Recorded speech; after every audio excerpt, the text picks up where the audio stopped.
Hi, Ray. Super session yesterday, especially towards the end. You started to see some real good results and a change in your ball flight. Obviously, there was quite a bit to take in. It was a foggy morning. The flight scope sort of saved the day, really. You could see what sort of ball flight and what sort of shape you were getting. We discussed the relationship between your club face and the path of your club. Ultimately, your club face will dictate where the ball starts, and the path of your club will tend to dictate in which direction the golf ball bends. So the club face, the ball's going to start in the general direction of the club face, and it's going to curve away from the path of your golf club. So what we see here on the left screen is a person trying to swing the club too straight. You can see the club works straight back. The red lines are indicating the circle that we should be swinging on, and you can see there that neither the club head or the hands trace that circle. As a result, halfway back, the arms and the club are both way out in front of you. You're beginning to get forced upwards. And the lateral movement in the downswing that we're trying to get to keep the club on the inside is coming on a treat, but unfortunately, if it doesn't go back on the inside, we can't keep it on the inside. So from here, you're going to make a pretty decent pass at it initially, but you can see here now the club is way out in front of you, swinging quickly to the left. So as we said earlier, that ball's going to start pretty straight, stroke slightly left, and curve to the right.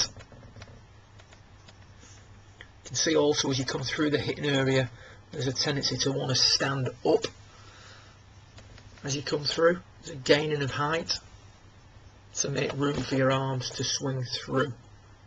Now what we see here on the right is a simple change that we made towards the end of the session, where we gave you the key thought of taking the arms and the hands in.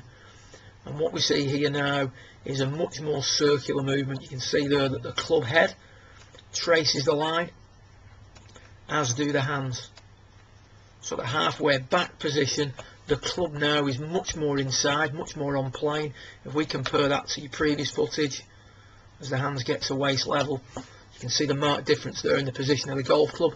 If we then continue that up to the top, we're going to continue on that circle, arm swing and shoulder plane matching up beautifully at that point, compared to the position here where the upswing or the arms are much more upright than the shoulders.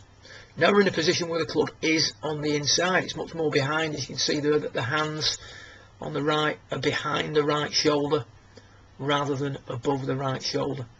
So what we can do now is we can start to take advantage of that work you've been doing on your hip drive. We can move forward better. You can see here now the club is nowhere near as much on the outside of your eye. Just take that back a frame and you compare that to, again, when the hands are at waist level in your previous swing. Look at the difference in the position of the club at that point. That's massive. From here now we can continue to drive forward whilst clearing the hips.